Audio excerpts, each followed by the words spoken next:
साथी अध्यक्ष जी, इस मंच पर मौजूद आम आदमी पार्टी के तमाम नेतृत्वकारी साथियों, इंडिया गठबंधन के अलग अलग दल के नेतागण और आज के इस विरोध प्रदर्शन में उपस्थित दिल्ली और पंजाब के मेरे साथियों, आप सबों के साथ मैं भी यहाँ अरविंद केजरीवाल जी की बिना शर्त अविलंब रिहाई की मांग को दोहराने के लिए मौजूद हूँ। आप देख रहे हैं कि दिल्ली की सरकार से मेरा मतलब मोदी सरकार से है। ये मोदी सरकार पूरे देश में किस तरह से लगातार तानाशाही थोप रही है। इस चुनाव में भारत की जनता ने जो मजबूत जनादेश दिया इस तानाशाही के खिलाफ, बावजूद इसके ये राजनीतिक साजिश जारी है। 6 महीना पहले अरविंद जी को जब गिरफ्तार किया गया था, झारखंड में हेमंत सोरेन को गिरफ्तार किया गया था, हम सब जान रहे थे कि सामने लोकसभा का चुनाव है और लोकसभा के चुनाव में विपक्ष को कमजोर करने के लिए, चुनाव को चुराने के मकसद से ये तमाम साजिशें रची जा रही थी। आज हमने देखा हेमंत जी बाहर आए, उनको जो जमानत मिली उस जमानत को रोकने के लिए भी सुप्रीम कोर्ट में अपील की गई, लेकिन सुप्रीम कोर्ट ने उसको खारिज किया। हमने देखा कि अरविंद जी को थोड़े समय के लिए चुनाव प्रचार करने के लिए 1 महीने के भी कम समय के लिए बीच में उनको छोड़ा गया था और अब जब जमानत मिल चुकी है तब भी ईडी के बाद अब सीबीआई को सामने करके उनके जेल की अवधि को बढ़ाने की निरंतर ये कोशिश हो रही है। और ये जो राजनीतिक साजिश है, इस राजनीतिक साजिश को अगर ठीक से आपको समझना है तो आप इसके साथ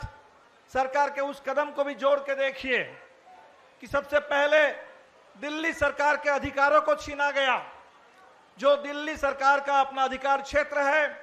उसको कम करने के लिए, दिल्ली पर एलजी के तानाशाही को थोपने के लिए इन्होंने अध्यादेश पारित किया और उसके खिलाफ जब सुप्रीम कोर्ट के पूरे संविधान पीठ ने जब निर्णय दिया तो फिर इसके बाद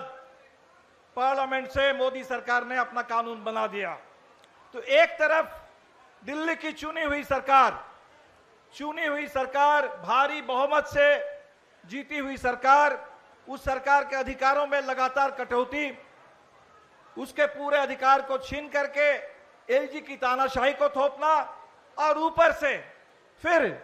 सिर्फ अरविंद जी नहीं, साथ साथ मनीष सिसोदिया भी हैं, सत्येंद्र जैन जी भी हैं, तीन यहाँ के वरिष्ठ नेता, मंत्री, मुख्यमंत्री समेत उनको जेल में डाल करके पूरे दिल्ली सरकार को अस्थिर कर देने की, इस पूरे दिल्ली सरकार को परेशान कर देने की जो साजिश हुई उसका परिणाम आज दिल्ली देख रही है। पूरे दिल्ली में जो अराजकता फैल गई है,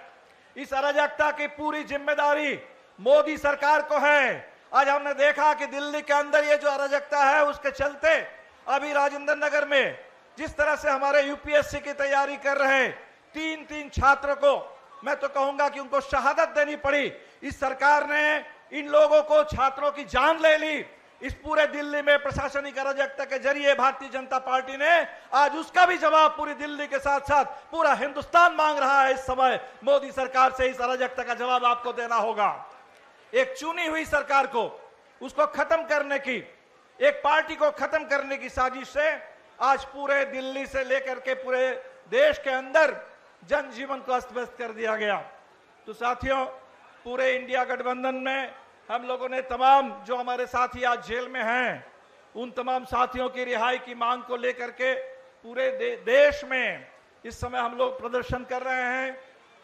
चुने हुए मुख्यमंत्री जेल में हैं। दिल्ली में हमें बताने की जरूरत नहीं है, दिल्ली दंगे के झूठे इल्जाम में उमर खालिद से लेकर के इस दिल्ली के कितने कार्यकर्ताओं को वर्षों से जेल में डाल के रखा गया है। अभी 3 साल से ज्यादा समय हो गया, कितने कार्यकर्ता जेल में बंद हैं आप देख रहे हैं। महाराष्ट्र में जो भीमा कोरेगांव का झूठा मुकदमा है, जिस झूठे मुकदमे में हमारे झारखंड के आदिवासी आंदोलन के नेता फादर स्टैन स्वामी जेल में थे और जेल में ही रह करके उनकी जान चली गई। तो आज ये बड़ी साजिश है इस देश में, नेताओं के खिलाफ, कार्यकर्ताओं के खिलाफ, आंदोलनकारियों के खिलाफ विरोध की आवाज को दबाने के लिए सबको जेल में डाल करके ये कोशिश हो रही है। हम ये बताने के लिए आए हैं कि अभी अभी 2024 के जनादेश ने बिल्कुल साबित कर दिया, साफ कर दिया है कि इस देश में हिंदुस्तान की जनता इस तानाशाही को कतई बर्दाश्त नहीं करेगी और संविधान का शासन और संविधान में बाबा साहब अम्बेडकर के संविधान में जिस आजादी की बात है, उसमें जिस संपूर्ण न्याय की बात है, वो न्याय और आजादी हम लेकर के रहेंगे। साथियों, सामने चुनाव है और आपको पता है कि इस चुनाव के चलते भी ये साजिश रची जा रही है। चुनाव है आपके सामने हरियाणा में, चुनाव है महाराष्ट्र में, चुनाव है झारखंड में। हम अपील करेंगे इन तीनों राज्यों के मतदाताओं से कि इस चुनाव में भारतीय जनता पार्टी को करारा झटका दीजिए, करारी सबक सिखाइए इस चुनाव में और इस तानाशाही को शिकस्त दीजिए इस तमाम आने वाले चुनाव में। इसकी जरूरत है। आज हरियाणा के चुनाव में, लोकसभा के चुनाव में हमने देखा कि सीटें आधी हुई, लेकिन इस बार वो आधी सीट नहीं बल्कि पूरी सीटों के साथ हरियाणा के अंदर भी वहां भारतीय जनता पार्टी को शिकस्त दीजिए और इंडिया गठबंधन की जीत की गारंटी कीजिए। ये जवाब होगा अरविंद केजरीवाल जी के साथ जो अन्याय हो रहा है, उस अन्याय का जवाब हम लोग हरियाणा में देंगे, उस अन्याय का जवाब हम लोग महाराष्ट्र में देंगे और उसका जवाब हेमंत सोरेन जी के साथ मिलकर के झारखंड में भी हम लोग देंगे। ये आने वाले चुनाव में हर जगह हम तैयारी कर रहे हैं इसके लिए। साथियों, बात और ज्यादा बढ़ाएंगे नहीं, आप तमाम साथियों के साथ अपनी एकजुटता इजहार करते हुए हम आपके साथ ये कहेंगे कि हमारे इस अन्याय के खिलाफ, अरविंद जी की रिहाई के लिए,